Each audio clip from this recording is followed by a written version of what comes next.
से हैं। प्रेमवती जी, अपने बारे में बताइए, कहाँ से हैं, जब ज्वाइन किए थे क्या हालात थे और घर परिवार में कितने लोग हैं? दोस्तों नमस्कार, मेरा नाम प्रेमवती है। मैं रायबरेली से बिलोंग करती हूँ। इसके पहले मैं दिल्ली में रहा करती थी। दिल्ली में भी रहते हुए बहुत मजबूरी हो गई, क्योंकि बेटियां 5 और बेटा छोटा। कहते हैं कि जब कमाने वाला नहीं होता तो कुछ नहीं। मेरे पति अंग्रेज फार्म में ड्यूटी जरूर करते थे, लेकिन उनके गिर जाने पर वो 0 हो गया।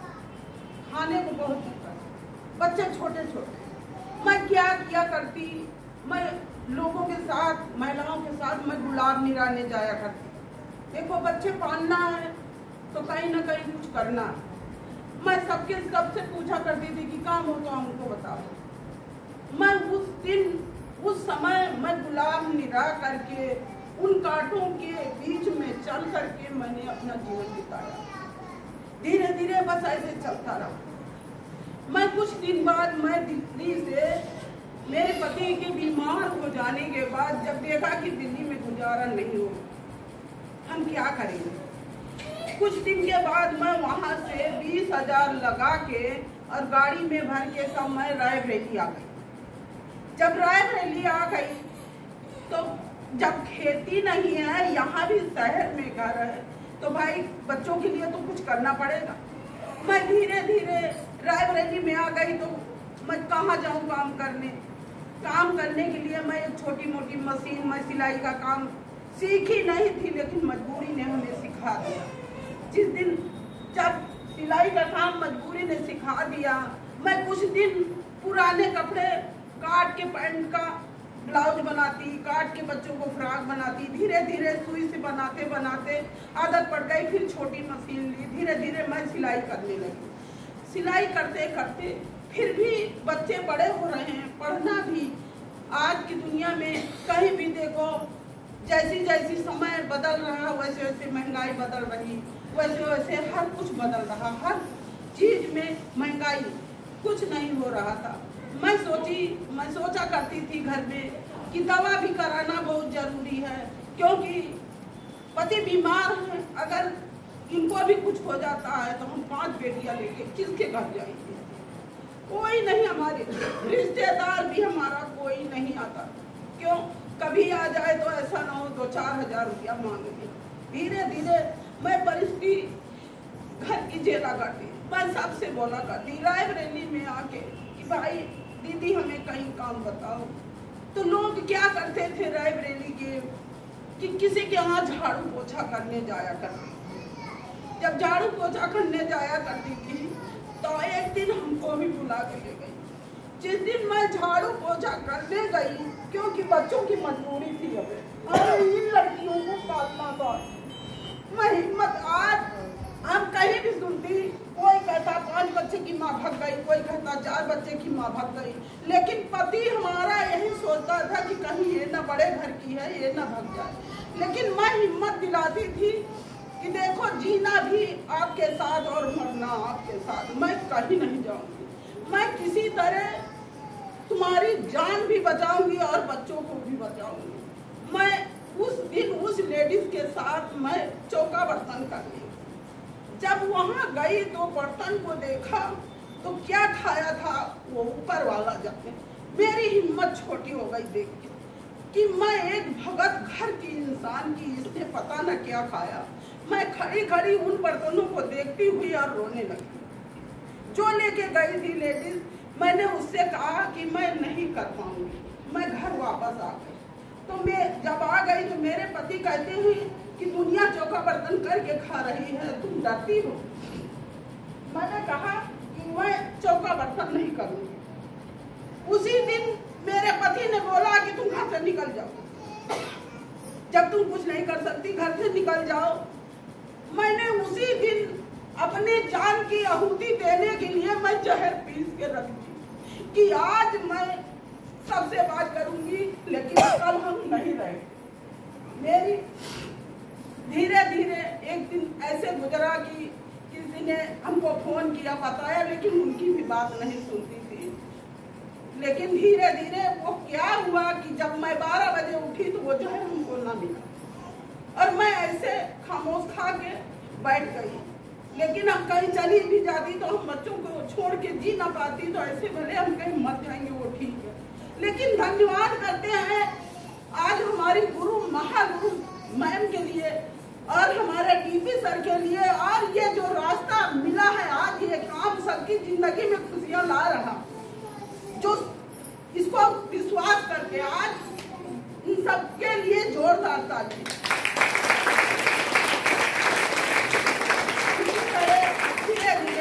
मैम हमको बताई कि आइए देखिए, मैम कई मैम मैं नहीं काम कर पाऊंगी, मैम ने हमें सहारा दिया, बोली कि ठीक है कर पाओगी, क्यों नहीं कर पाओगी, मैं सिखाऊंगी बताऊंगी, कदम कदम पे हमारा सहारा देती थी मैम। आज जब मैं यहाँ आई तो पैसा नहीं था, मेरे पति बहुत बीमार थे, मैं बचाने के लिए हम सोच भी नहीं सकती थी कि मैं पति को बचा पाऊंगी। बस भगवान से कहती थी कि भगवान कुछ मत करना, भले खाना नहीं देना लेकिन इनकी जान बचाना, क्योंकि कुछ महिलाओं को देखती थी कि उनके घर में पति नहीं है ना, तो बेटा भी धक्का मार रहा और बेटी भी धक्का मार रही, लेकिन भगवान भी हमारी सुने और हमारे भगवान सीनियर भी सुने। आज यहाँ आई और यहाँ किसी तरह पैसा नहीं था, किसी तरह जुगाड़ करके यहाँ लगाया और काम चालू किया। जब काम चालू किया तो यहाँ से मैम ने दवा दिया, आज मेरे पति की जान बची है तो यहीं से बची। जोरदार ताली। आज भी उनको आना था लेकिन वो नहीं आए क्योंकि उनको दर्द, आज हमारे आदमी को हार्ट की दिक्कत, हार्ट की दवा नहीं होती, लेकिन आज यहाँ से पी करके दवा बहुत अच्छे है। और कभी कहा करते थे कि तुम घर बर्बाद कर रही हो, लेकिन आज वो क्या कह रहे हैं कि तुम ना होती तो ये बच्चे भी ना सुनते और मैं भी ना होता।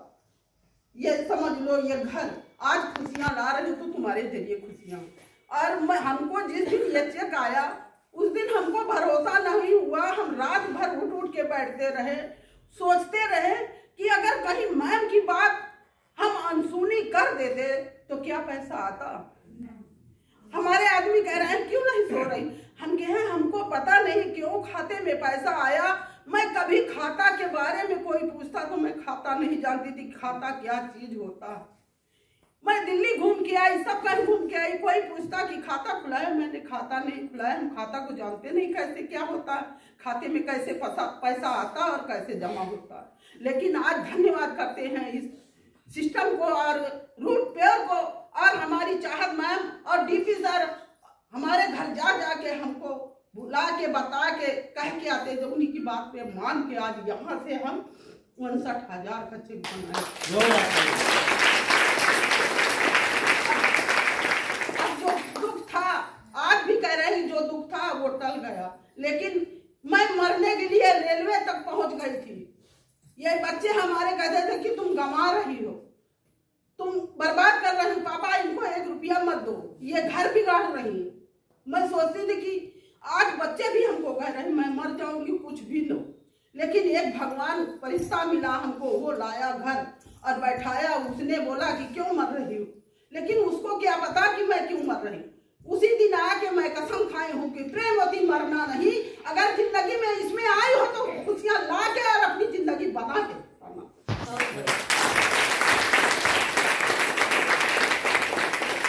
यही से करके मैं 1 लाख की गाड़ी से बेचती हूँ। अड़ोसी पड़ोसी कभी सोचते थे कि ये आज वो हमारी खुशियां देख के उनको इतनी जलन होती है कि मैं अच्छा खाती हूँ, अच्छा पहनती हूँ। और 5 बेटियां हैं, मैं आई किस लिए कि हमारी बेटियां वैसी बेटियां भी नहीं है कि मैं कहीं भी चली जाऊं तो बेटियां घर छोड़ के चली जाए, मैं कहीं भी रहूंगी तो बेटियां घर में रहेंगी, लेकिन क्या बेटियां हरदम घर में रहेंगी? शादी करना है उनकी, ऐसे चली जाएंगी। पति बीमार है, अगर वो पति बीमार है, वो कमाई से शादी नहीं कर सकता, तो मैं कसम खाई हूँ मैं कमा करके शादी करूंगी तब बेटी। आज मेरी बेटियों के लिए इस काम में आई हूँ और आज मैं यहाँ से बहुत खुशी हो रही है। और खुशी से मैं ये भी कहती हूँ बेटियों से कि जो पहले मैंने शादी करी है वो करी है, लेकिन अब शादी अच्छी करके दिखाऊंगी और रिश्तेदार भी देखेंगे। कभी साइकिल देने की नौबत नहीं थी। बेटियां की 2 शादी 3 करे हैं हम, और साइकिल का होता था ना तो कांपता था जी कि कैसे हम देंगे। लेकिन आज कहीं बात होती है तो हम गाड़ी की बात करते हैं, हम गाड़ी देंगे। बिल्कुल, बहुत बड़ी बात है। आज सब चीज के लिए हिम्मत बन गई है, हर कुछ की विश्वास दिलाते हैं आदमी को कि तुम परेशान मत हो। आज भी 1 रुपए का काम नहीं करते, सारा खर्चा हमारा यहीं से चलता। और हमने गरीबी को देखा नहीं है, झेला है, बहुत गरीबी को झेला।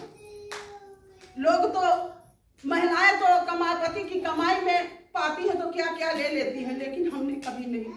हमारे कभी किस्मत में सोच रहे थे कि कभी हमें इस किस्मत में नहीं होगा कि हम अच्छा खाएंगे, अच्छा पाएंगे। और आज समय बदल गया ना। इन्होंने लेकिन एक ही चीज किया, उस समय में डिसीजन लिया। हालात बहुत खराब थे, चाहती थी मुझे मना कर देती कि मुझे इस काम को करना नहीं है, बहाने बना सकती थी, लेकिन इन्होंने उस समय डिसीजन लिया। मैं दिल्ली तक घूम के आई, लेकिन कोई हमें रास्ता नहीं बताया कि आइए चलिए इस काम में हम आपको लगा दे रहे हैं, यहाँ से तुम्हारी 3 पीढ़ी जिंदगी बनेगी। लेकिन मैम ने बताया और समझाया और हाथ धर के सब कुछ में बताया। आज भी बताती है, मैं पढ़ी लिखी नहीं हूँ, लेकिन आज मैं कल बैंक में गई पैसा निकलवाने, तो बैंक में जहाँ पैसा निकल रहा था, सबका पैसा निकल रहा था, मेरा बैंक की कॉपी रख लिया। मैडम पूछ रही कि तुम क्या करती हो, पैसा कहाँ से आया, क्या करती हो? हम कहे मैम हम क्या करते हैं, हम एक स्वरोजगार का काम आया, डायरेक्ट सेलिंग का, हम वही करते हैं, उसमें इतना पैसा आता। कॉपी उठा के बाहर रख दिया। मैं 1 बजे की गई, 4:30 बजे घर आई। पैसा पूरी वहाँ जितना बैंक में सब बैठते, हमारी कॉपी पूरे बैंक में नाच रहे। मैं कल अहमियत देखी हूँ कि आज अगर जिसमें सब कुछ अच्छा ना होता तो आज उनको पकड़ जाते। बोला कि तुम पढ़ी हो, हम कह नहीं, हम पढ़े नहीं। बोले कि तुम इतना पैसा कमा रहे हो। कहा सर सब हमारे गुरु जी की देन है और काम की देन। विश्वास नहीं होता, बाहर मार्केट में 7 दिन में 59,000 जाना। कल आज शाम को तो हमारे इनके पापा बोल रहे थे कि तुम इतनी देर कैसे लगा दी, तो बताने लगी, लेकिन उसमें सब कुछ आज सच लिखा है। चलिए जोरदार ताली। चलिए, काम करें।